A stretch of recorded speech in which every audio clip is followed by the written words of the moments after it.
بہرحال یہ یعنی ایک بڑا مشکل وقت تھا غزوہ احد کا. پھر بعد میں جب تھوڑے سے مسلمان سنبھلے تو صحیح بخاری میں آتا ہے کہ 80 کے قریب اصحاب تھے جو نبی علیہ السلام کے ساتھ پہاڑی پہ چڑھ گئے, اور کافروں نے پھر نیچے سے آواز لگائی کہ ہاں بھی تم میں محمد موجود ہیں, تو نبی علیہ السلام نے فرمایا کسی نے جواب نہیں دینا. ٹھیک ہے. پھر اس نے ابو سفیان نے دوسری آواز لگایا کہ تم میں ابن ابی قحافہ یعنی حضرت ابو بکر موجود ہیں, تو آپ نے فرمایا جواب نہیں دینا. تو پھر اس نے تیسری آواز لگائی تم میں ابن خطاب یعنی حضرت عمر موجود ہیں, تو آپ نے فرمایا جواب نہیں دینا. خیر اس کے بعد اس نے نازیبہ کلمات کچھ استعمال کیے رسول اللہ کے لیے, تو پھر حضرت عمر سے رہا نہیں گیا, تو حضرت اس نے کہہ دیا کہ تم سارے مر کھپ گئے ہو, تو حضرت عمر اپنی زبان پہ کنٹرول نہیں رکھ سکے. انہوں نے کہا کہ تمہارے جو مقتولین ہیں وہ جہنم میں اور ہمارے مقتولین جنت میں. اور پھر اس نے نعرہ لگایا, ابو سفیان نے, صحیح بخاری کے الفاظ ہیں, اس نے کہا کہ آج تو حبل اعلیٰ ہوا ہے. تو حضور نے فرمایا اب اس کی بات کا جواب دو, چونکہ اس نے توحید کو چیلنج کیا ہے نا, تو تم کہو کہ اللہ اعلیٰ ہے, اللہ اعلیٰ. تو پھر اس نے کہا کہ آج جو ہے وہ عزا ہمارا پشت پناہ ہے, یعنی ان کا جو دیوی تھی. تو حضور نے فرمایا تم کہو کہ تمہارا کوئی مولا نہیں ہے اور اللہ ہمارا مولا ہے. یعنی توحید کے اوپر جب کلام ہوا تو نبی علیہ السلام نے کہا اس کا جواب دو. جب آپ کی اپنی ذات کے اوپر ہوا تو آپ نے اس سے صرف نظر کیا. بہرحال ایک یعنی اس اعتبار سے مسلمانوں کے لیے تو ایک تکلیف دہ چیز تھی حضور علیہ السلام کا زخم, اور پھر آپ کا شہادت کی افواہ مشہور ہو جانا جو ہم پچھلی دفعہ سن چکے. حتیٰ کہ پھر قرآن میں آیات نازل ہوئی کہ اگر نبی علیہ السلام فوت ہو جائیں یا جنگ میں شہید کر دیے جائیں تو تم اپنے دل سے الٹے قدم پھر جاؤ گے. تو یعنی نبی علیہ السلام نے تو دنیا سے ایک نہ ایک دن جانا ہے, لیکن اللہ کا دین, توحید اور آپ کے عقائد تو قیامت تک کے لیے باقی رہنے ہیں. تو کیونکہ ہر ذی روح کو موت کا ذائقہ تو چکھنا ہے. اسی دوران حضرت مصعب بن عمیر بھی شہید ہوئے, اور ان کے جسم پہ صحیح بخاری میں الفاظ ہیں ایک چادر تھی. سر ڈھانپتے تھے تو پاؤں ننگے ہو جاتے تھے. ایک چادر سر, وہی تہمت تھی جو اسی کو ان کی ایک کفن بنایا گیا. اور پاؤں ڈھانپتے تھے, سر ننگا ہوتا تھا. پھر حضور نے فرمایا کہ اس کا سر ڈھانپ دو چادر سے, اور پاؤں والی جگہ پہ اذخر ایک گھاس ہے جو مدینے میں پائی جاتی تھی, وہ ڈال کے تو ان کو دفنایا گیا. اور یہ اتنی تکلیف دہ چیز تھی صحابہ کے لیے کہ بعد میں جب رومن اور پرشین امپائر گری ہیں اور صحابہ نے یعنی خوشحالی کا دور دیکھا ہے, سپر پاور ہونا انجوائے کیا ہے, تو وہ ان چیزوں کو بھلاتے نہیں تھے. صحیح بخاری میں حدیث ہے کہ عبد الرحمن بن عوف روزے کی حالت میں تھے, افطاری کا وقت قریب آیا تو ان کے لیے جب کھانا لا کے سامنے رکھا گیا تو انہوں نے غزوہ احد کو یاد کرنا شروع کر دیا. کتنی پرانی بات, اور کہا کہ اللہ کی قسم مصعب بن عمیر مجھ سے افضل تھا, لیکن احد کے موقع پہ جب ہم دفنا رہے تھے تو چادر بھی پوری نہیں تھی ہمارے پاس.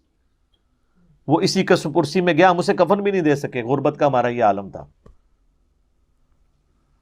اور پھر کہا کہ حمزہ بن عبد المطلب وہ مجھ سے افضل تھے, لیکن وہ احد میں شہید ہو گئے. اور پھر کہنے لگے کہ ہم لوگ پیچھے بچ گئے ہیں, ہمیں تو یہ ڈر لگا رہتا ہے کہ وہ تو اللہ کی جنتوں میں پہنچ کے کہیں ایسا نہ ہو کہ اللہ نے جو آخرت میں ہمیں دینا ہے ہمیں دنیا میں نہ دے دیا ہو, کیونکہ وہ لوگ تو کامیاب دنیا سے چلے گئے اور ہمارے لیے اللہ تعالیٰ نے دولت کے خزانے کھول دیے. اور پھر رونا شروع کر دیا, حتیٰ کہ وہ تابعین کہتے ہیں کہ حضرت عبد الرحمن بن عوف نے کھانا بھی اس دن نہیں کھایا, افطاری یعنی سامنے رکھی ہوئی تھی, وہ کھانا بھی بھول گئے. صحیح بخاری اور مسلم میں آتا ہے حضرت ابو ہریرہ کے بھی سیم اسی طرح کا واقعہ, ان کے سامنے ایک بھنی ہوئی بکری لا کے رکھی گئی. ان کا حضور تو پوری زندگی اس حالت میں رہے کہ آپ پہ فاقے تھے اور ہم لوگ یہ کھا رہے ہیں, تو انہوں نے وہاں کھائے بغیر ہی وہاں سے اٹھ کے.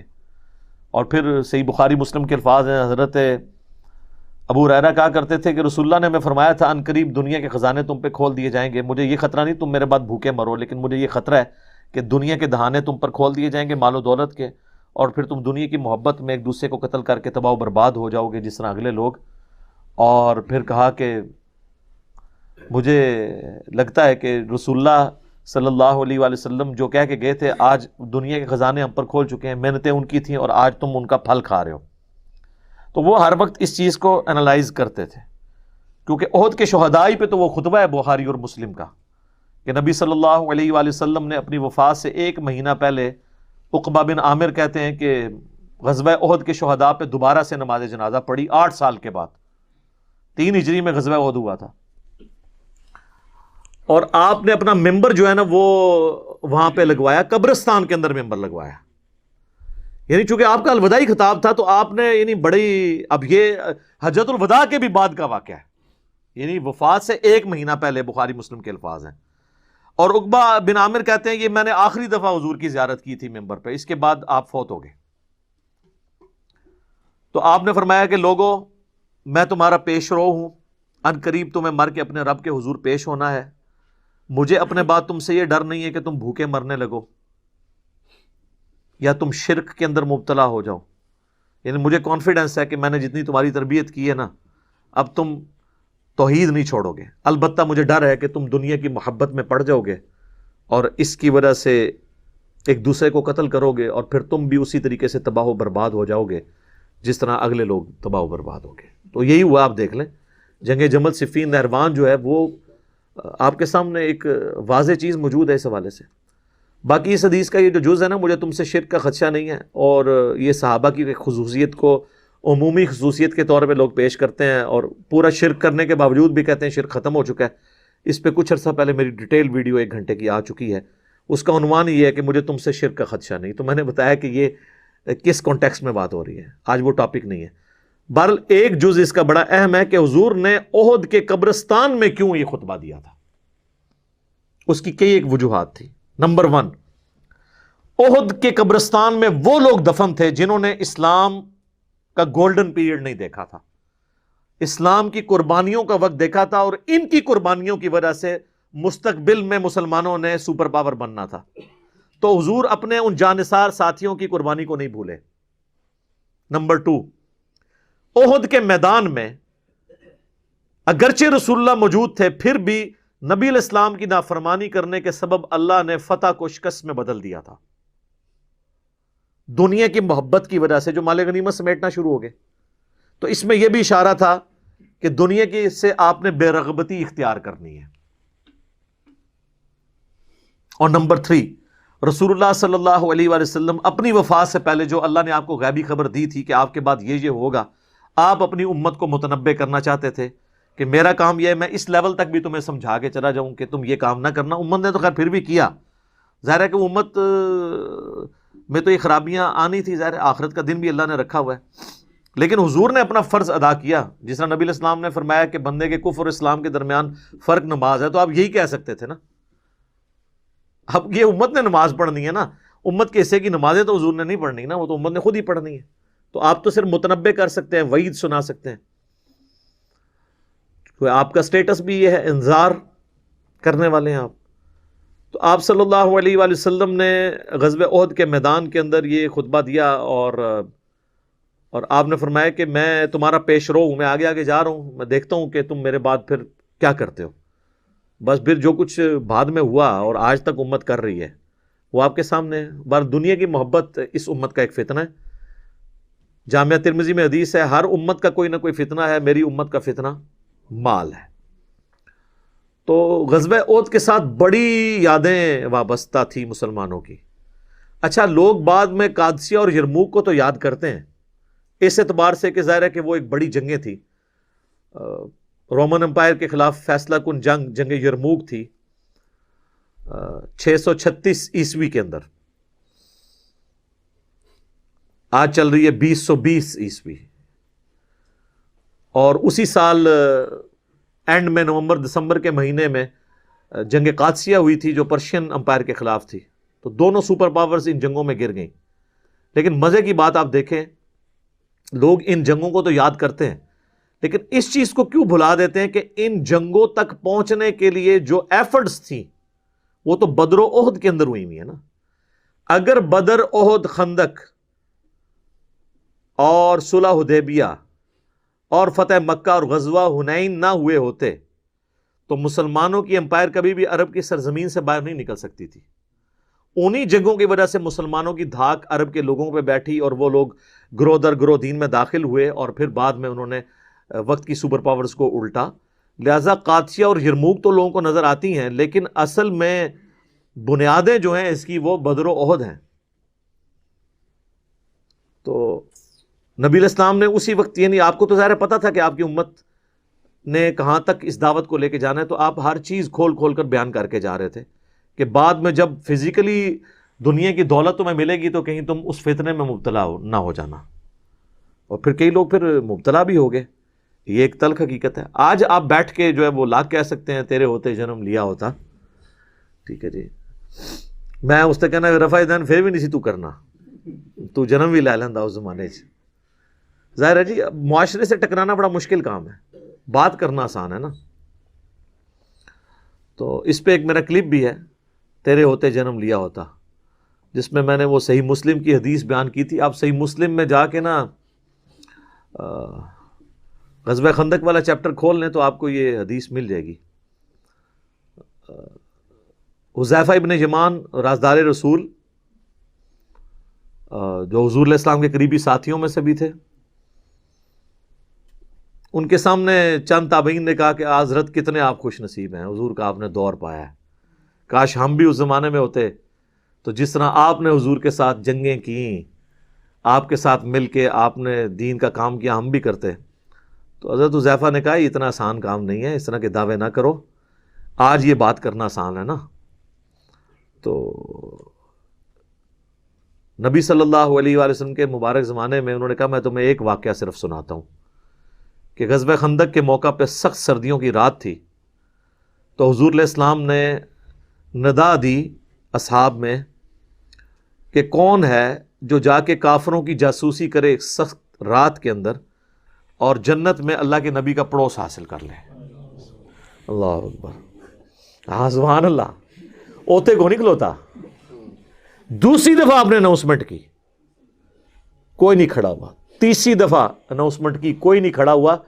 سب یہی کہہ رہے تھے خود ہی حضور کسی کی ڈیوٹی لگا دیں، اتنی سخت سردیاں، اور پھر کافروں کے تیروں کا اندیشہ بھی تھا. حتیٰ کہ بخاری مسلم میں آتا ہے کہ آپ علیہ السلام کی نماز عصر اور مغرب قضا ہو گئی تھی اسی میں، عشاء کے وقت میں جا کے آپ نے نمازیں پڑھی، کیونکہ وہ سامنے سے تیر آتے تھے.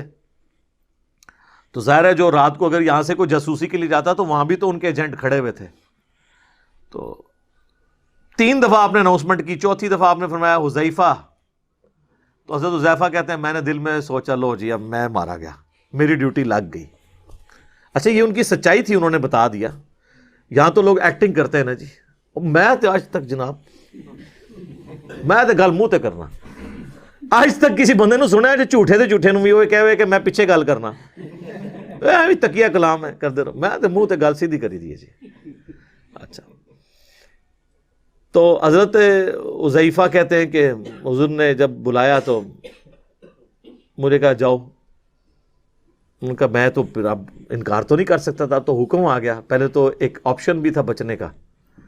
کہتے ہیں میں اپنی جگہ سے اٹھا اور میں دل میں سوچ رہا تھا کتنی ٹھنڈ بار، اور اس حالت میں میں جاؤں گا. کہتے ہیں اللہ کی قسم جب میں اپنی جگہ سے اٹھا مجھے یوں لگا مجھے کسی نے نا کوئی کمبل اڑا دیا ہے نہ نظر آنے والا، اور میں ایک گرم حمام میں داخل ہو گیا ہوں. یہ معجزہ ظاہر ہوا. اور کہتے ہیں میں سخت سردیوں کی رات میں اسی طریقے سے باہر چلا گیا، جا کے میں نے جاسوسی کی. اور کہتے ہیں کہ ایک لمحہ آیا کہ ابو سفیان میرے ایک تیر کے نشانے پہ تھا، تو میں نے کوشش کی کہ میں اس کو ادھر ہی مار دوں، لیکن مجھے حضور کی بات یاد آئی. آپ نے بھیجتے وقت کہا تھا کہ دیکھنا کسی پہ تیر نہیں چلانا، کوئی نواں ماز نہ کھول کے آ جائے، ایک کام نہ کریں. تو کہتے ہیں پھر میں رک گیا، ابھی حضور نے منع کیا ہے. ظاہر ہے پھر رات کو جنگ چھڑ جاتی، پھر ایک نیا. ظاہر ہے یہ دیکھیں ڈسپلن تو نہیں لوز کرنا نا، جو لیڈر ہے اس کے اس مشورے کو لے کے چلنا ہوتا ہے جس طرح وہ کہتا ہے. کہتے ہیں میں خیر واپس آیا. کہتے ہیں جیسے میں حضور کی مجلس میں داخل ہوا تو یہ تھرو آؤٹ ایک نہ نظر آنے والا ایک گرمائش والا کمبل جو نظر نہیں آ رہا تھا، جس سے مجھے ٹھنڈ نہیں لگ رہی تھی، جیسے میں اپنا وہ کام پورا کر کے حضور کو آ کے پوری مخبری کی کہ یہ اس وقت وہ تیر کمان رات کو بیٹھ کے تیز کر رہے ہیں، اتنے لوگ ہیں، اتنے یہ ہیں، آگے حضور صلی اللہ علیہ وسلم کو خبر دی، تو جیسے ہی میں فارغ ہوا تو مجھے پھر ٹھنڈ لگنا شروع ہو گئی، تو حضور علیہ السلام نے اپنی مبارک چادر مجھے اڑا دی۔ تو یہ وہ پوری حدیث ہے، تیرے ہوتے جنم لیا ہوتا۔ تو یہ کہنا آسان ہے میرے بھائی، بڑا مشکل ہے۔ یہ غزوہ احد میں بھی یہ وہی لوگ تھے جنہوں نے حضور کے ہوتے ہوئے جنم لیا تھا، لیکن دیکھ لیں 700 میں سے صرف 80 بندے حضور کے ساتھ رہ گئے تھے، اور جب بھگدڑ مچی اس وقت تو 80 بھی نہیں تھے، 12 تھے۔ خیر بعد میں پھر ہمت دکھائی، صحیح بخاری میں آتا ہے، قرآن میں بھی آگے چل کے اس کا اشارتاً ذکر آئے گا۔ ابو سفیان نے کہا کہ بھی آج ہم نے بدر کا بدلہ لے لیا ہے، ہم تو جاتے ہیں واپس۔ خالد بن ولید نے کہا نہیں، ان کا کام ختم کر کے جاؤ۔ اس نے کہا نہیں، ضرورت کوئی نہیں ہے، اللہ نے روب ڈال دیا نا۔ پھر حضور علیہ السلام نے 80 کے قریب اصحاب، جن میں حضرت ابوبکر، عمر، عثمان و علی اور صحابہ بھی موجود تھے، ان کا لشکر کافروں کے پیچھے روانہ کیا۔ یہ بھی خطرہ تھا کہ یہ یہاں سے چلے جائیں پھر آدھے راستے سے واپس آ جائیں، پھر اٹیک کر دیں۔ پیچھے بھیجنے کا تھا کہ ان پہ ڈیٹرنس بھی رہے، اور وہی ڈیٹرنس رہی، اور نبی علیہ السلام کی اس آواز کے اوپر لبیک کہا انہوں نے۔ اور حضرت عبداللہ ابن زبیر جو تھے نا، ان کی خالہ رکھتی تھی نا سیدہ عائشہ، تو حضرت عائشہ حضرت عبداللہ ابن زبیر کی ہمت بندھانے کے لیے کہا کرتی تھیں کہ تمہارے دونوں باپ جو تھے نا حضور کی اس آواز کے اوپر لبیک کہنے والے تھے۔ دونوں باپ کون؟ پھر انہوں نے نام بھی بتایا کہ حضرت زبیر اور حضرت ابوبکر، کیونکہ عبداللہ ابن زبیر کے جو والد تھے وہ زبیر تھے، اور نانا جو تھے وہ ابوبکر تھے۔ حضرت عائشہ کی بڑی بہن اسما بنت ابی بکر کے بیٹے تھے نا عبداللہ ابن زبیر، تو یعنی کامل الایمان مومن بھی تھے اپنی جگہ۔ بہرحال حضور علیہ السلام کو اس میں جو ہے وہ بعد میں آگے چل کے آیات بھی آ جائیں گی کہ آپ نے اب بھی ان کے ساتھ صرف نظر کرنا ہے، آپ نے ان کے ساتھ سخت رویہ نہیں رکھنا، اللہ نے ان کو معاف کیا ہے، اور یہ آپ کی نرمی ہے کہ یہ آپ کے گر جمع ہے، ٹھیک ہے۔ وہ آیات بھی آگے چل کے آ جائیں گی۔ تو یہ میں نے ساری تمہید اس لیے باندھی تاکہ آپ کو یہ بات سمجھ آ جائے۔ اذ تصعدون ولا تلوون على احد والرسول يدعوكم في اخراكم، جب تم دور بھاگے جا رہے تھے اور مڑ کر بھی کسی کی طرف نہیں دیکھتے تھے، جبکہ رسول اللہ تمہیں اپنی طرف بلا رہے تھے پیچھے سے۔ فَأَثَابَكُمْ غَمًّا بِغَمٍّ لِكَيْ لَا تَحْزَنُوا عَلَى مَا فَاتَكُمْ وَلَا مَا أَصَابَكُمْ، پس اللہ نے تمہیں غم پر غم پہنچایا تاکہ تم غمگین نہ ہو اس بات پر جو تم سے جاتی رہی، اور نہ اس مصیبت پر جو تمہیں پہنچی۔ اسی آیت کے تحت وہ شعر کہا گیا نا، مشکلیں پڑی اتنی کہ آساں ہو گئیں۔ غم پر غم اللہ نے ڈالا، شکست کا غم تھا نا، اس غم کو بھلانے کے لیے اس سے بڑا غم ان پہ ڈال دیا کہ حضور کی قتل کی افواہ مشہور ہو گئی۔ تو صحابہ تو اور غمگین ہو گئے، پھر ان کو اپنے زخم بھی بھول گئے، اپنے مرے ہوئے رشتہ دار بھی بھول گئے کہ حضور فوت ہو گئے۔ تو اللہ فرماتا ہے کہ ہم نے کیا تاکہ غم پر غم ڈلے اور تمہارے لیے مشکلیں سہنا آسان ہو جائے۔ واللہ خبیر بما تعملون، اور اللہ تعالیٰ خبردار ہے، جانتا ہے جو کچھ تم اعمال کر رہے ہو۔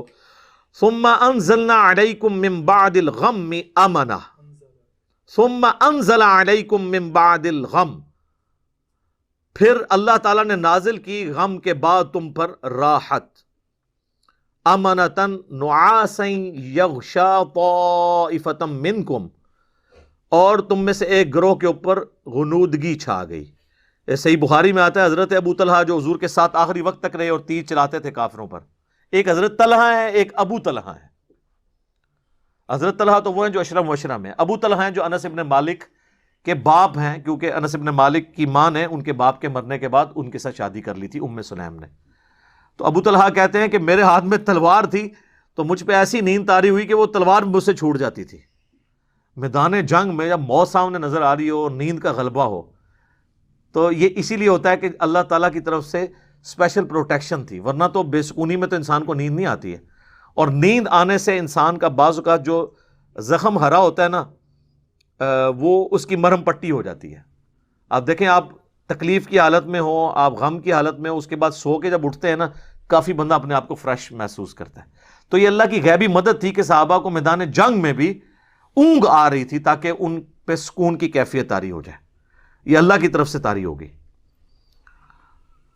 وَطَائِفَةٌ قَدْ أَهَمَّتْهُمْ أَنفُسُهُمْ، اور تم میں ایک جماعت ایسی تھی جسے اپنی جان کا فکر پڑا ہوا تھا، یعنی منافقین.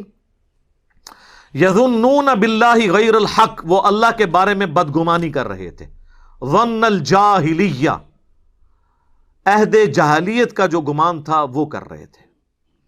اس میں اسپیسیفکلی تو وہ منافقین ہے جو 300 کا لشکر لے کے عبداللہ ابن ابی الگ بھی ہو گیا تھا، اور بعض جو کمزور ایمان والے مسلمان تھے وہ بھی اس سسٹم کا حصہ بن گئے. یقولون هل لنا من الامر من شیء، وہ کہنے لگے کیا ہمارا بھی کوئی دخل ہے اس مسئلے میں، کو ہمارا بھی مشورہ مانا جائے گا.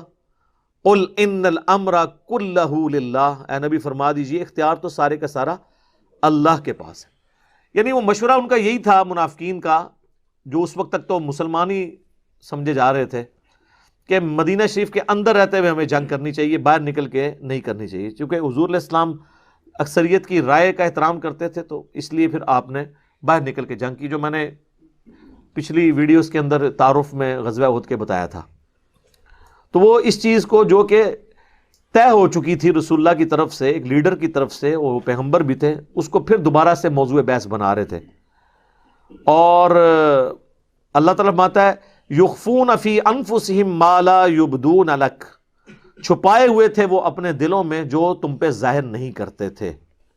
یقولون لو کان لنا من الامر شیء، اور کہتے ہیں کہ اگر ہمارا بھی کوئی اس کام میں دخل ہوتا، ہمارا بھی کوئی مشورہ مانا جاتا، ما قتلنا ہا ہنا، تو ہم یہاں پر اس بے دردی سے قتل نہ ہوتے. قتل تو خیر وہ کوئی نہیں ہوئے، ہم سے مراد انہوں نے اپنے رشتہ داروں کو لیا کہ یہ لوگ تو یہاں پہ قتل نہ ہوتے اگر ہمارا مشورہ مانا جاتا. حالانکہ یہ ایٹیچیوڈ بالکل غلط ہے. صحیح مسلم میں تقدیر والے چیپٹر میں، کتاب القدر چیپٹر میں آخری حدیث یہ ہے، حضرت ابو ہریرہ کو حضور نے نصیحت کی تھی صلی اللہ علیہ وآلہ وسلم، اے ابو ہریرہ، اپنے لیے جو نفع مند چیز ہے اس کے لیے کوشش کرو، سستی نہ کرنا اور کاہلی نہ کرنا، پوری ایفرٹ پٹ کر دینا. اس کے باوجود اگر تمہارے خلاف نتیجہ نکلے تو کبھی یہ نہ کہنا کہ میں یہ کر لیتا تو یہ ہو جاتا، میں وہ کر لیتا تو وہ ہو جاتا. یہ اگر مگر شیطان کا دروازہ کھول دیتا ہے. اور اس میں یہ بھی الفاظ ہیں کہ سستی نہ کرنا، کاہلی نہ کرنا، اور اس کے بعد اللہ سے مدد طلب کرنا. پھر بھی تمہارے خلاف رزلٹ آئے، پھر یہ نہ کہنا کہ اگر یہ کر لیتا تو یہ ہو جاتا، تو وہ کر لیتا تو وہ ہو جاتا. پھر کہنا جو اللہ کی مرضی وہ یہی ہونا تھا. لیکن یہ نہیں ہے کہ ایک بندہ خالی پیپر دے آئے اور دعائیں کرواتا رہے. اس طرح نہیں. سستی نہ کرنا، کاہلی نہ کرنا، اور اپنے لیے نفع مند چیز کے لیے زور لگا دینا پورا. تو اسی طریقے سے جب ایک لیڈر نے ایک ڈیسیژن کیا، اس کے بعد اگر کوئی اس کے رزلٹ غلط نکلے ہیں تو اس پہ یہ نہیں کہنا چاہیے، جبکہ وہ لیڈر بھی رسول اللہ ہوں صلی اللہ علیہ وآلہ وسلم، جن کو اللہ کی طرف سے وحی کی تائید بھی حاصل ہو. حضور کو تو خیر پہلے بھی بتا دیا گیا تھا